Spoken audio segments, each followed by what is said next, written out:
I welcome you all to the online lecture series of CEC-UGC. I'm Nupur Chawla, teaching English literature at Maitri College, and today I'm going to discuss with you about the English novel. And in the last lecture, we had started our discussion on Hard Times by Charles Dickens, a novel which was published in the early 19th century. So we discussed how this novel is based on the socio-economic reality at the particular time, and how industrialization or industrial revolution played a crucial role in the themes that Dickens deals with in this particular novel.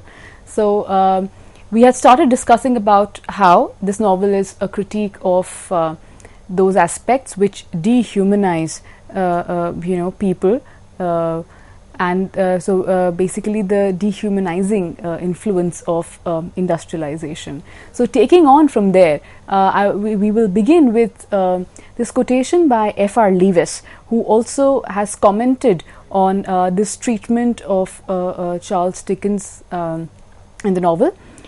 He says, and I quote, "In Hard Times, Dickens is possessed by a comprehensive vision, one in which the inhumanities of Victorian civilization are seen as fostered and sanctioned by a hard philosophy, aggressive formulation of inhumane spirit," unquote. Now, what is this hard philosophy that F.R. Lewis talks about? This has direct connection in with what we were discussing with respect to Gradgrind, right, and his system of education. So the philosophy that gives strength to his version or his understanding of education is that which is based on facts, and that's why F.R. Lewis also calls it a hard philosophy, because there's no room for soft emotions or ideas or the subtle sense of living. All this is completely eradicated, and what's in focus is just those aspects which are associated with facts and numbers. And this is what F.R. Lewis also says is discussed by Charles Dickens. Now, this critique of excessive dependence on facts, calculation and reason is played out further through the characters in the novel and also the character trajectory, right? Now, the moment we think about character and how their presence critiques this extensive dependence on facts, the first character that comes to mind is issy-Joop. So issy-Joop's presence in the initial parts of the novel constantly punctures Gradgrind's system of education. Now, issy-Joop is a young girl who studies in the same educational institution which is headed by Gradgrind, and she is part of a family which is associated with the circus. So now circus, we understand, is that system which is completely opposed to what Gradgrind would approve of. Yes, so therefore Sissy's presence is actually punctures the narrative built by Gradgrind. Now, how does her presence puncture? We notice in the novel that she is not at all able to come to terms with what she's taught. She is not able to perform well in the class either.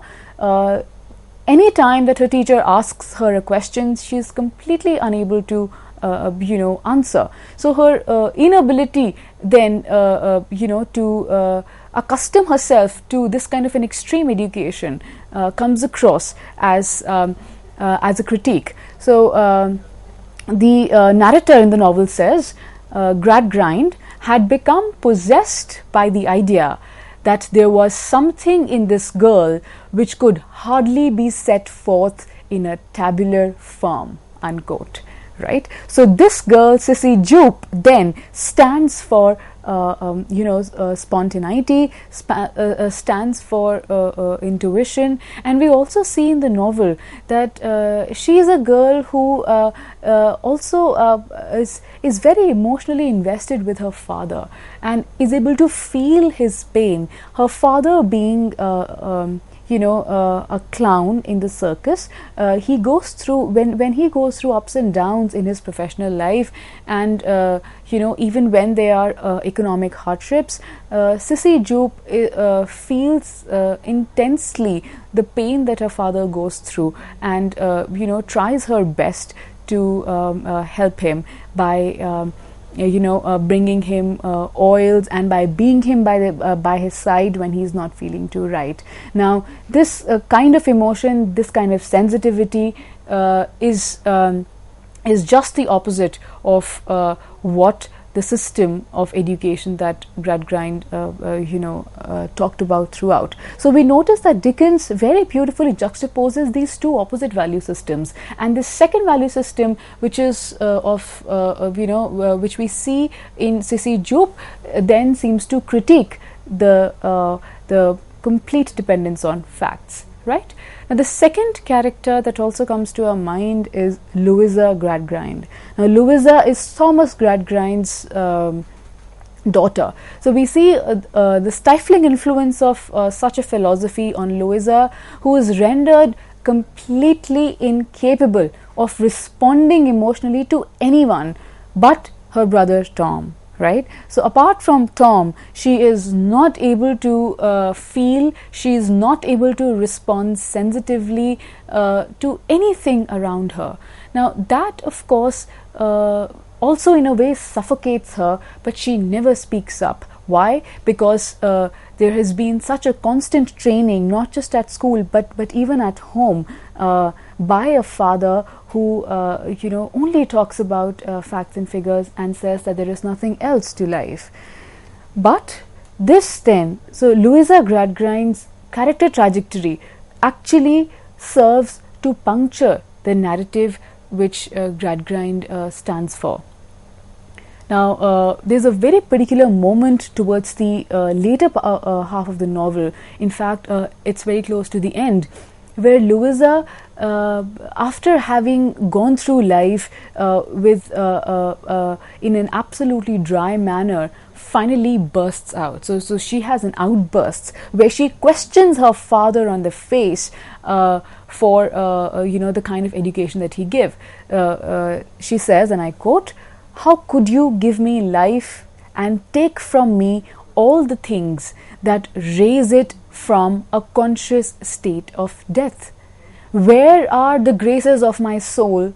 Where are the sentiments of my heart?" Unquote. So these two phrases, graces of my soul and sentiments of my heart, are very, very important in understanding exactly what stands sacrificed in a society which is veering towards mechanization, in a society where the industries are flourishing, where all that one can think of is money, profit, self-interest, and all of this is what when all these values reign supreme, what is sacrificed are these finer aspects of life, and we see that happen in the case of Louisa Gradgrind, and she wonderfully questions this as well. Now, in fact, this philosophy, or the depiction or the discussion of this philosophy, climaxes towards the end when we see Louisa Gradgrind, who had followed her father's philosophy to the T, completely falls apart. While confronting her father towards the end, she is unable to withhold the intensity of her thought and emotion at that time, and she completely falls unconscious on the ground, where she is very angry with her father for the kind of brought up, for the kind of philosophy that he fed them with right since childhood. And the narrator then, describing the moment in very poignant terms, He says, and I quote, "He laid her down there." So he over here refers to Gradgrind. "He laid her down there and saw the pride of his heart and the triumph of his system lying in an insensible heap at his feet," unquote. So what has happened? All that he had, believed in, all the facts that he had, laid premium on, were completely come crashing, right? And they lie in the form of this insensible heap at his feet. Okay, so this is the biggest critique that Dickens brings about of this particular kind of thinking of the time. Now, at another level, we also see that the circus and its people is an assertion of significant aspects of humanity, which were compromised in the industrial atmosphere, right? So we notice that Dickens wonderfully keeps a balance between these two opposite perspectives, which throughout the novel are seen to operate. One is that associated with the monotony, the complete kind of thought which was associated with factory and capitalism, and on the other hand that which is associated with the essential human values, right? And so Circus then is a space which is just the opposite of the educational institution which Gradgrind heads. So now this space actually talks about or reinforces the values of dreaming, the values of fancy, and the values of fraternity, all these being aspects central to human existence. And the way Dickens portrays IsssyJoop, the way he portrays people from the circus, clearly shows where Dickens's sympathies also lie. Right now, what we notice also is that the negative impact of mechanization of society is both inward and outwards. So right now, we notice how different characters are impacted by such a fact-based education. Now outwards as well, on the exterior, the impact is very well seen, and one of the classic examples that one can quote from the text is that of Coketown. So while on the one hand we see people rendered dehumanized in such a society where particular values flourished, on the other hand we see that even the landscape is characterized by squalor, deadening routine, and filth. Right, and so now this is evident in the description of Coketown in the novel. Now Coketown also kind of assumes a very distinct character, almost like any other character that we come across in the text. Now let's very quickly see that how Coketown becomes a symbol of industrial excesses in the novel and the resultant perversion that one notices. Now the narrator in the text says, and I quote, "It was a town of unnatural red and black, like the painted face of savage. It was the town of machinery and tall chimneys, out of which interminable serpents of smoke trailed themselves for ever and ever.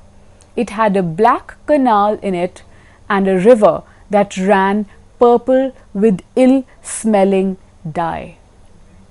Now this town is vividly described as and is likened to a painted face of savage.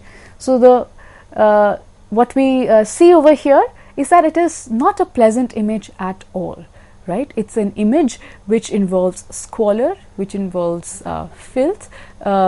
The canal which runs through the town is black in color, and the river is purple with ill-smelling dye. So what do we notice? Dickens is drawing our attention to the fact that how not just people, even the landscape, even the environment was bearing the brunt of this kind of excessive dependence on machines.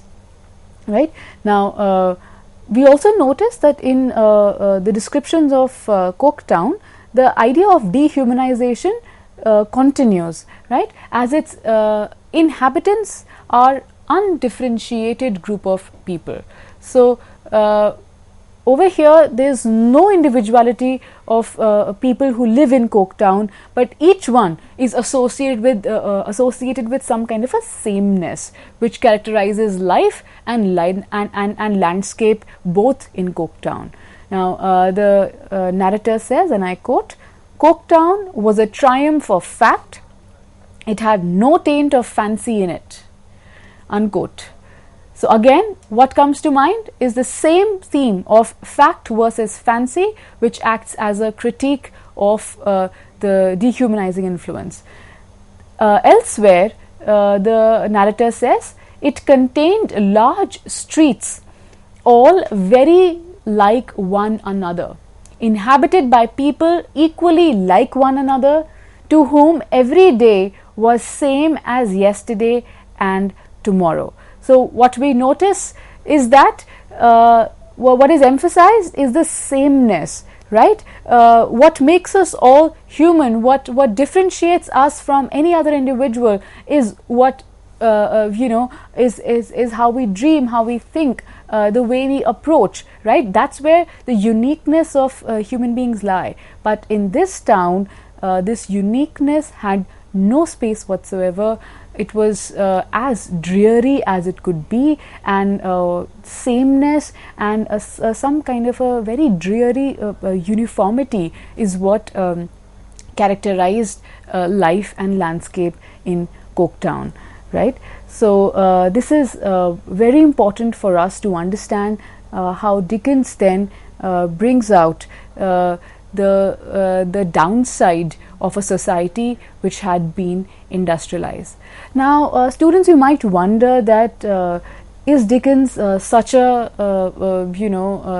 is he talking just about the negative side? Now, of course, that cannot be so. Why? Because we all understand that reality is much more complex, right? So what we need to understand is that Dickens does not merely criticize, does not only talk about what is wrong and all that was misplaced, all that was misfit in the times, but he clearly sides with particular values, and which also then brings out Dickens's humanism, where he has faith in human beings, where he thinks that human beings, their potentialities, their capabilities are much more than the social structures that they are defined by. Right? So, and we see this kind of faith that Dickens has when he represents characters like CEC-UGC, Sleary, who's part of the circus, to an extent even Louise towards the end when she realizes that how she had been stifled. So all these point towards this complicated, or I will say a complex description of the social reality in this novel. Now next we come to the second important point, which I said, the second broad point that we were to discuss about the novel, which was the technique, and I'll briefly talk about it. So the first important thing when we talk about Dickens's technique is characterization. Right? Now social reality, you will notice when you read the text, is brought out by means of character representations instead of independent descriptions.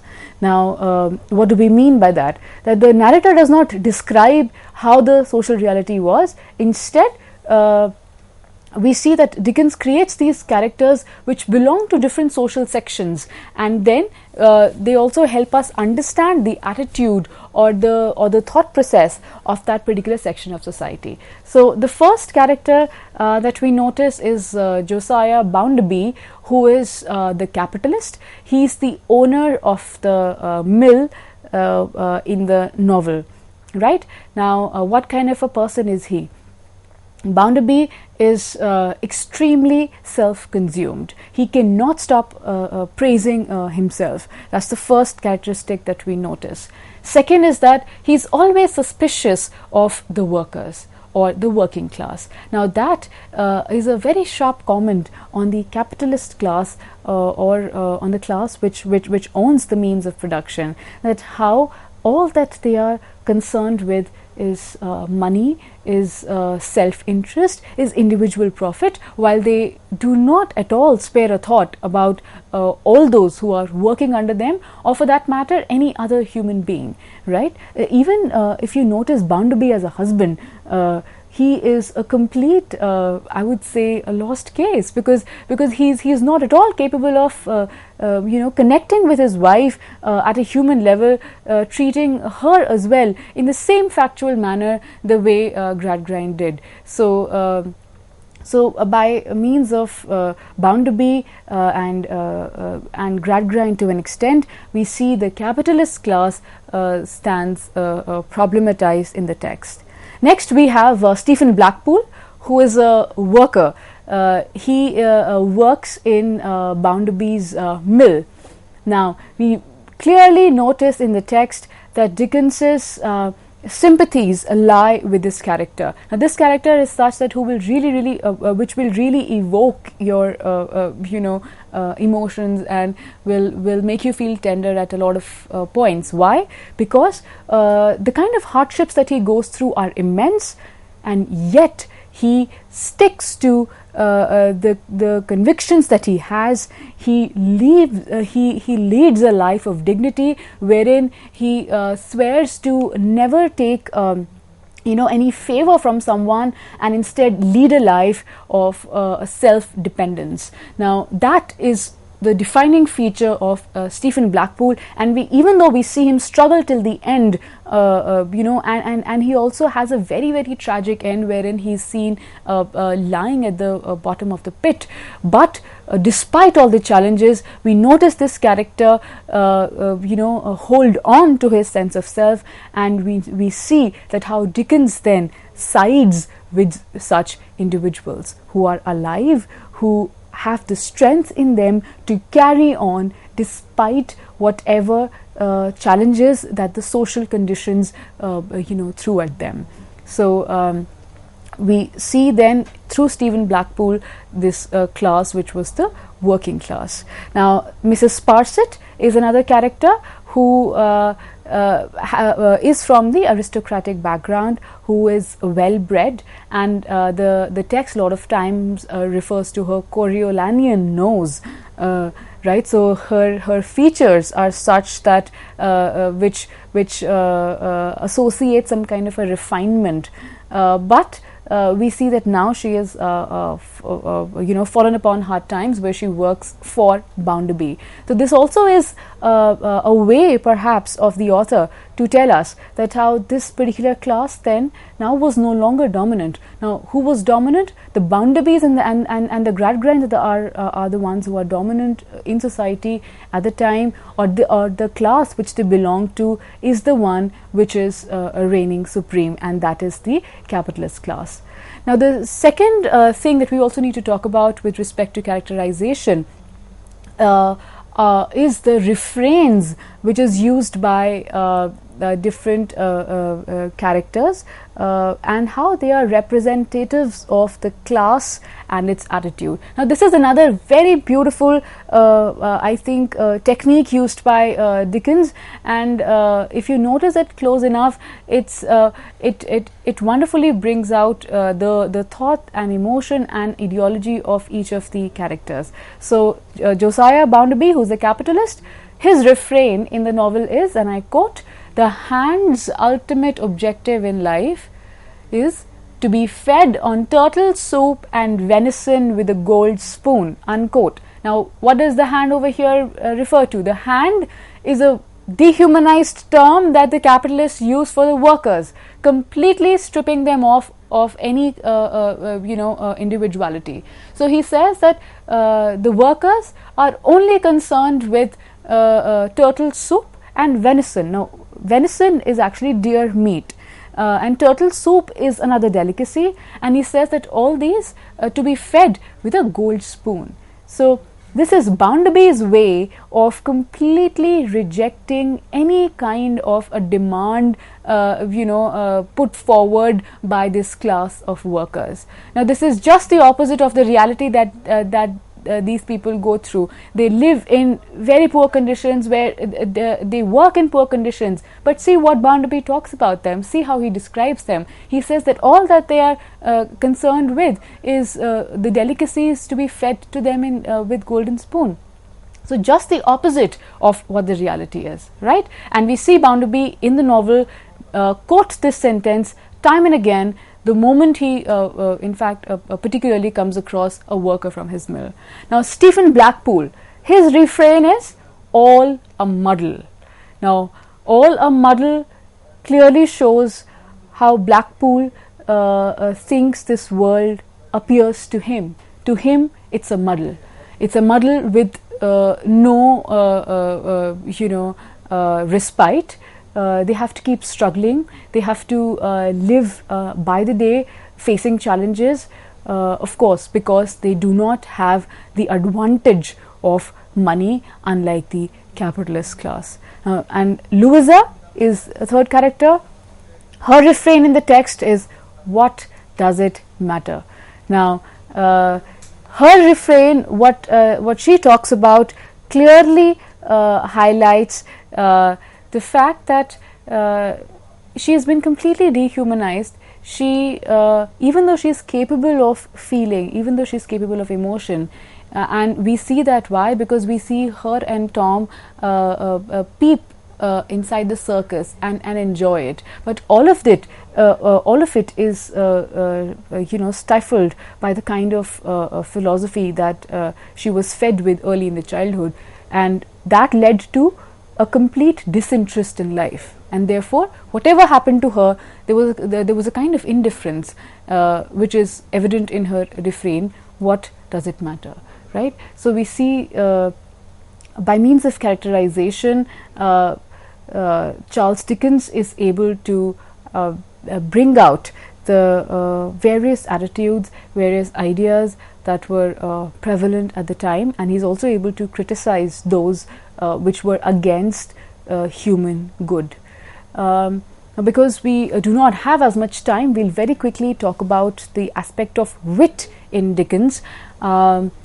Now, wit is not necessarily to do with something which makes you laugh, but it's got to do with a very clever use of words, which of course can also sometimes evoke laughter. But wit is something which was another very important feature of Charles Dickens's writings. We may not see it as much in this text, which is slightly more sad than his other novels, but definitely there are traces of it in this novel. At one point, Dickens says, and I quote, he says, "I entertain a weak idea that the English people are as hard worked as any people upon whom the sun shines.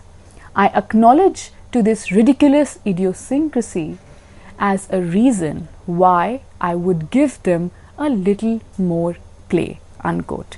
So over here what we see is this authorial intervention, whereby he's commenting on the author comments on the English people, right? And he said, and he seems to be somehow justifying that, or maybe we should not use the word justify, but he's further giving you clarity on why does he create these characters, because he says that English people are hard worked, and I acknowledge to this ridiculous idiosyncrasy, right? So the fact that they are hard worked is a ridiculous idiosyncrasy or something which is unique about them, and that is the reason why he gives them little more play in the sense that he goes into the details of their background and their character to help us understand the social reality that they inhabit. So of course there are other instances of wit in the text as well,